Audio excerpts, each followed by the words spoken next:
I'm Dr. Jordin Wiggins, and this is the Pleasure Principles podcast.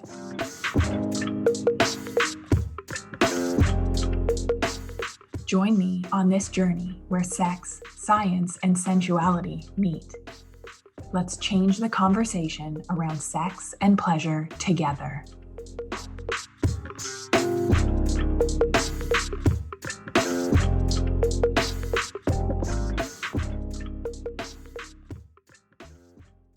Hello, superwomen. I am still basking in the glow of the Feminine Mentorship retreat. There's literally something about being in the physical presence of other like-minded women where friendships are formed, lifetime friendships are formed, where we can feel seen on a deep, deep level and get answers to questions that are not readily available. And it's the reason why you're all listening and the reason why life can feel so exhausting, overwhelming, lonely, because we were given the wrong script.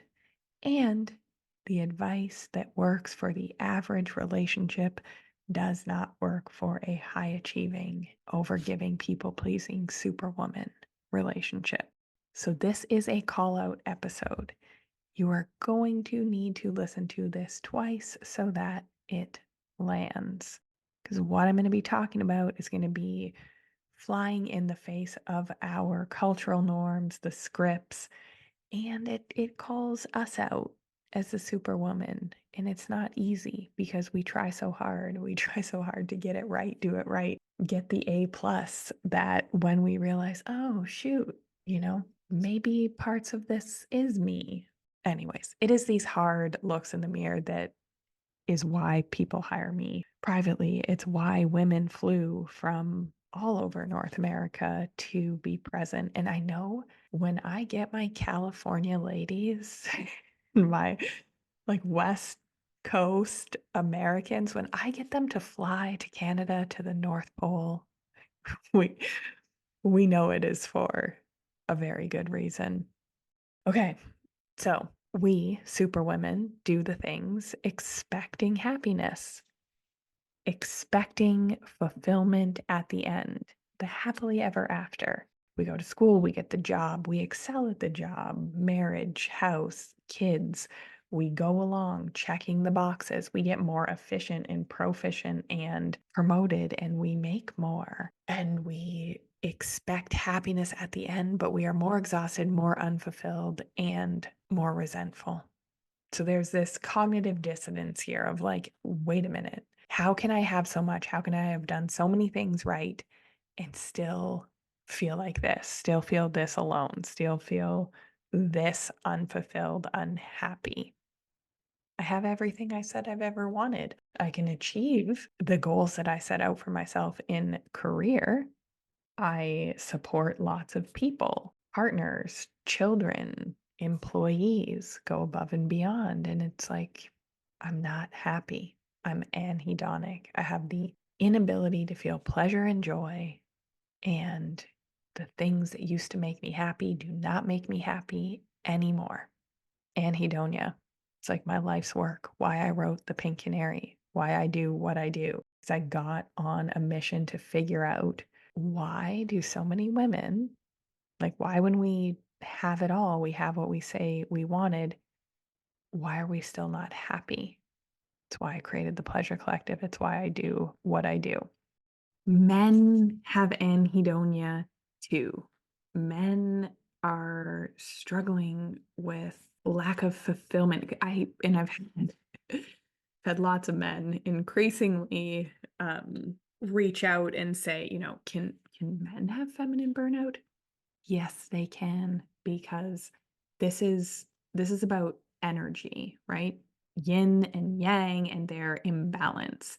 So we all have masculine, we all have feminine, and they can get imbalanced. So my heart aches and I could cry thinking about the epidemic of anhedonia. and how unfulfilled people are and how we are going through the motions and the cognitive dissonance of people that's like, fuck, I'm doing everything right. Like a man is I'm providing and I'm putting one foot in front of the other and I'm stoic and I don't want to share my emotions and melt down and say like we have it all and I'm miserable. And the wife, like it, because sexual dysfunction, intimacy issues in a relationship, this is a two-way street. It's reciprocal. There isn't just one person that's like, yeah, this is amazing. I feel connected and seen and heard and fulfilled. And the other person is not. Like, that's not how it works. This is a bi-directional situation. So, to the men listening, I love you. I see you. And we need a new paradigm of relating and existing because the one that we have been given is not working.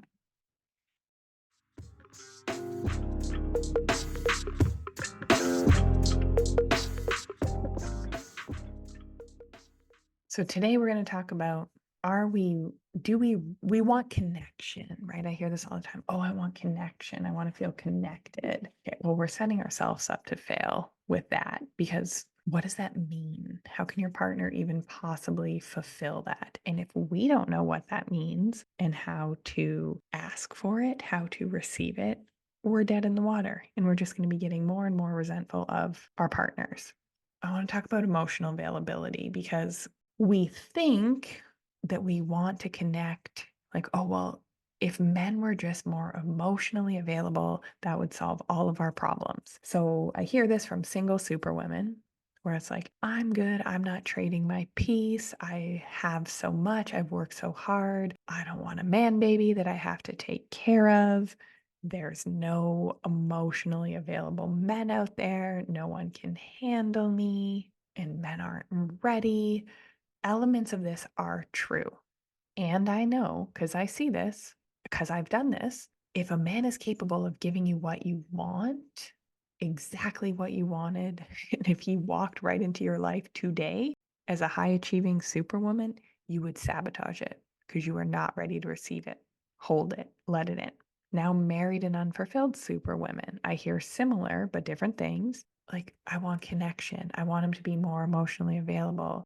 I'm not happy. I'm over functioning. I'm making excuses to stay, even though I'm miserable. Lots of your excuses, which are valid, okay? Especially if you're in an abusive relationship, there's kids involved. I'm not shaming you for wanting to stay. Lots of superwomen are in relationships with people with personality disorders, and it is covert because society is rewarding these people. They are leaders, but behind closed doors, they have no empathy, often an intent to harm. So this is emotional unavailability, but on a different scale. But I've gotten to go deep in the trenches on this personally and with clients because just superwomen, we are an energetic match for people with personality disorders, abusers, addicts, because we give and we're loyal and we forgive and give second chances and we try and fix and are completely good at turning off our own emotional experience. But that's emotional unavailability on a different scale. And this was evidenced at my retreat as well, at the Feminine Mentorship retreat. Successful women, we are targets for these men. Lots of us end up married to them. Lots of us end up having children with them. We like extremes. And also we're working on it, giving and receiving healthy love. So if it's a nice, healthy, emotionally available man walked into our lives, we would have run. We have run. Like I'm sure we can all look back and think like, oh, okay. That guy, yeah, he was capable of like really, really loving me and I ran in the other direction. We are not able to receive healthy love even if it showed up on our doorstep and brought us flowers. The model that we have for love, like first of all, as a patriarchal society and what we are taught as high achievers growing up does not make relating easy for us. This is what I am doing with private clients, men and women in the mentorship in Revive. We look at our one friend that was married since they were 28 and they have 3 kids and they're actually happy. And it's like, it's puzzling to our superwoman brain. So, okay, I'm going to break this down. I'm going to break down an element of this. Okay. So, emotional intelligence is the ability to understand your emotions and the emotions of people around you. And I've had hours and hours of conversations with high achievers on this, private clients in my groups. And at one, like, I thought I wanted an emotionally available man. I thought that was the problem. I kept choosing men that were not available to their emotions. They would choose gambling, drugs, overworking, power and control instead of going inward and healing. And I would make excuses and I would overgive and I would overfunction until there was nothing left of me. I was literally pretzeled for these men. And so, guess what? A part of the problem was. Part of the problem is societal gender roles, relationship expectations. Part of the problem was them. Part of the problem was me. I'm going to get to that later. But I have questions for you, and I want you to think about this. Do you really want an emotionally intelligent man? Do you want a man to caretake and soothe your emotions? And I would say that that is closer to the actual desire of many women, and it's not what we really want. I'm going to get to that at the end. And this is part of the reason why we're so fucking unhappy, because what we think we want isn't what we actually want and isn't what is actually going to be fulfilling. We're missing the mark here, super women. So a lot of us do, like, they want a man to be present with their emotions, or they want a man to caretake for their emotions like they are caretaking for their men. But that is a lose-lose situation. I will get to that in a minute. Do we want a man to be a rock for us, to be present with our emotions, steady, sturdy? And I just want you to be thinking about that while we're going through this. So, things I see going wrong in relationships of high achieving women. First, an emotionally intelligent man is going to call you on your shit. Super women don't like that because we try so hard to get things right and we have not learned to deal with shame, being wrong, being told no. We have not done the work yet for that to be okay, for it to be okay that we aren't perfect all the time. Like, we have so much shame when we hurt others or haven't done things perfectly, and we haven't done the work to not emotionally caretake for their experience when we've hurt them because of how we were raised. So, that's a recipe that's not going to turn out very good. Second, when men are emotional, it is a turnoff for us. Now, this is bold, but go with me. So, when men are really emotional, we're in a caregiver role. It turns off our desire. Now, parts of this is conditioning. And the same fuckery that has messed us up as women, like the patriarchy has also messed up men. Men can't cry, men can't grieve, men can't have like that beast warrior inside. They're scared of that. They're like, we've all been messed up here. But let me give you an example. So I have 2 clients whose partners have lost fathers recently. Their husbands are in the depths of grief. Their wives are dry. Grief does not equal intimacy. Not a lot of sex going on when one partner is walking through grief. Some people find grief arousing. Sex is a way to feel alive in the face of death. This is a minority, though. But for a lot of people, if one partner is grieving, the other one is feeling disconnected and not cared for, like sexually and emotionally. And this is this is okay. This is a part of life, but we're not talking about it. Brene Brown in her work on vulnerability, she talks about how a man came up to her after a talk and said on vulnerability and said, "This is bullshit about women wanting men to be vulnerable. My wife, daughters would run if I opened up about my true feelings, thoughts. Like they just want me to be a steady constant for them, and I don't share any of that. So let's talk about this a little bit more. In its nature, feminine, yin, flowing, water, masculine, like a rock, a shore that we can crash into. So when men are really emotional, a woman who has not done her work, especially, doesn't know what to do with it. And okay, I'm not talking about, you know, people that are projecting or using their emotions or withholding their emotions as a means of manipulation and control. That is abuse.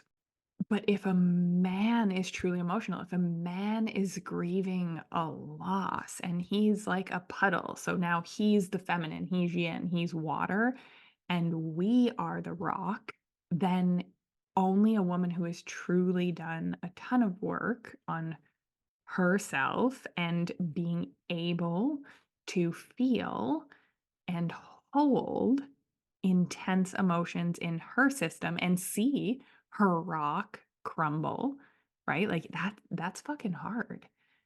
Most of us, what do? We put on our superwoman capes. We skip, we bypass empathy and we go straight to trying to fix because it is so uncomfortable to see our men uncomfortable. And just quickly back to abuse. If you are mentioning your feelings to your partner and it always becomes about their feelings and you leave the conversation feeling wrong about the 16 things that you have done incorrectly in the past week, month, year, and like you're asking for too much and you're confused and you are ending up caretaking for their emotions, that is not emotional intelligence. That is abuse. That is subtle abuse. And if you are bringing it up and it is still occurring and you are not seen and heard and they are not changing their behavior, like that is when this is bordering on abuse. And it's not emotional unavailability. Like we need to stop making excuses. And yes, it could be a person that is not healed. Maybe they're not doing it on purpose.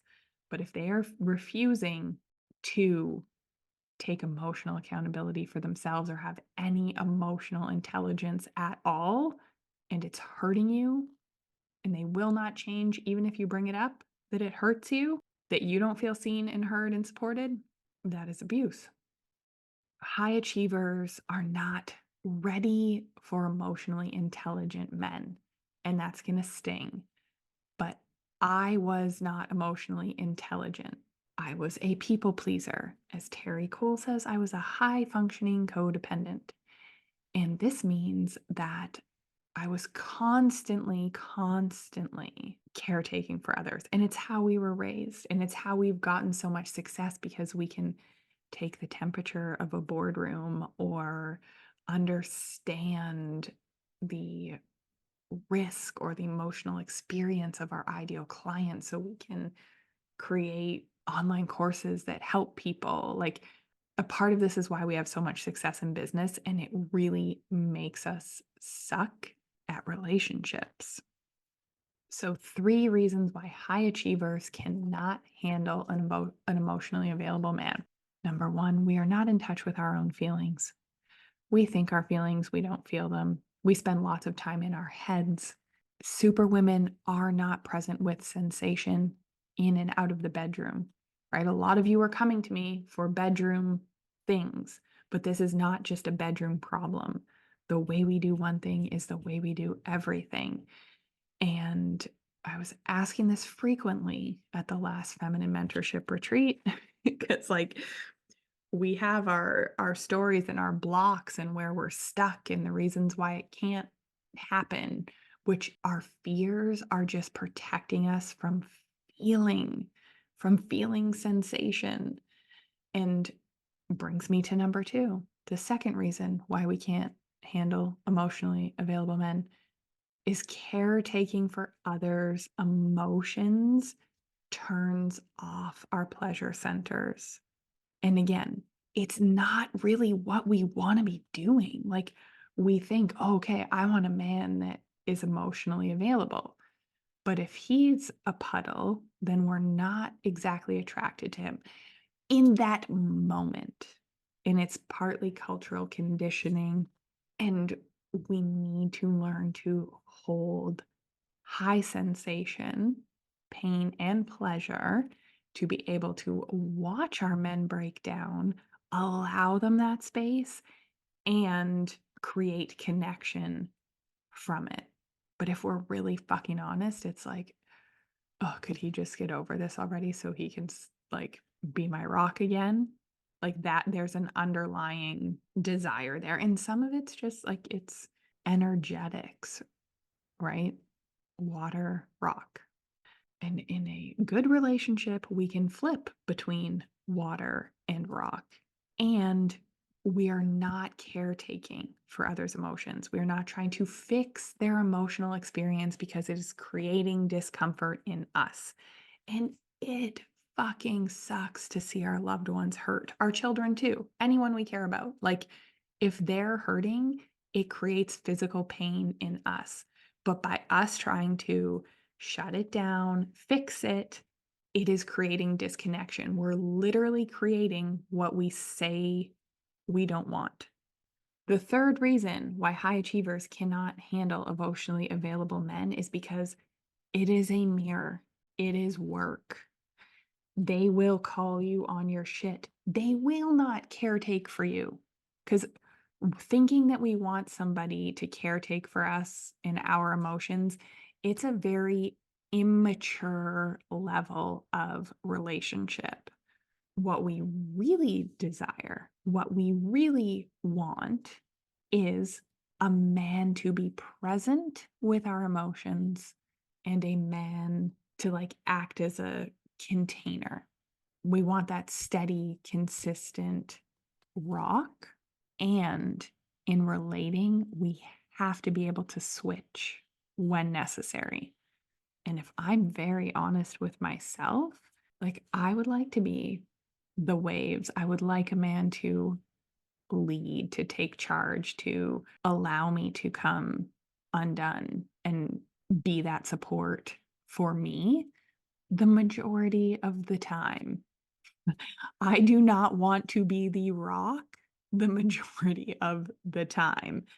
And I also, when required, like, I also want to be the soft place for him to land and lick his wounds and allow it to be okay for him to be undone too. Does that situation turn me on? No. Have I done enough work that it would deepen our connection and I could see him in his humanness? Like, of course, that I would want to do that. I would want to be there for him like that. So, a summary here. And this is what I work with my private coaching clients on. We call you on your shit, on the ways that your desires do not match your actions and how we need to be in integrity. We need to have integrity with what we want and the actions that we're taking and what we are able to receive and hold in our systems. That was really good. I need to play that back and write that down.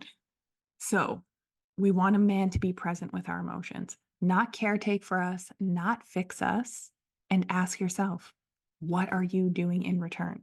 We want to be contained, supported. We want that rock. I'm going to tell you more about that. And the other thing that I want you to take home from this is that what we are really seeking, the ecstasy, the pleasure, the joy, it means we have to be present with high sensation. And it's funny because everyone's desiring it, but the minute that we start to feel big feelings, we shut it down, we fix, we overwork, we numb with alcohol or THC, like whatever your numbing of choice is. And I'm going to tell you something else. You're so fucking burnt out, you can't handle if one more thing gets added to your to-do list. How the fuck are you going to have ecstasy, joy, 5-minute orgasms? You're not. You're not, because your nervous system, your adrenals, your hormones, your pleasure centers are off. You are in shutdown feelings mode. That is the work. So if you truly want ecstasy, you truly want joy, you truly want pleasure, part of the work of receiving it is very uncomfortable. It's very uncomfortable. And that is what I love helping high achievers do, is actually receive pleasure. And it means we're going to have to stop thinking our feelings, start feeling our feelings, and get our desires, what we say we want and what we actually want and what we're able to receive, in alignment. If you don't want to wait another day in learning how to do this, apply for one-on-one coaching with me. 3 months, I have 2 spots left. We are going to custom tailor all of my work to you and what you need to heal, to have the relationship that you say you want. So head to the link in the show notes and apply.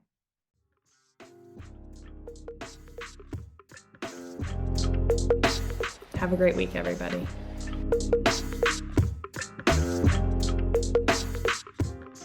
If you like what you heard in this episode, leave me a rating. Your support helps me get discovered by more women like you.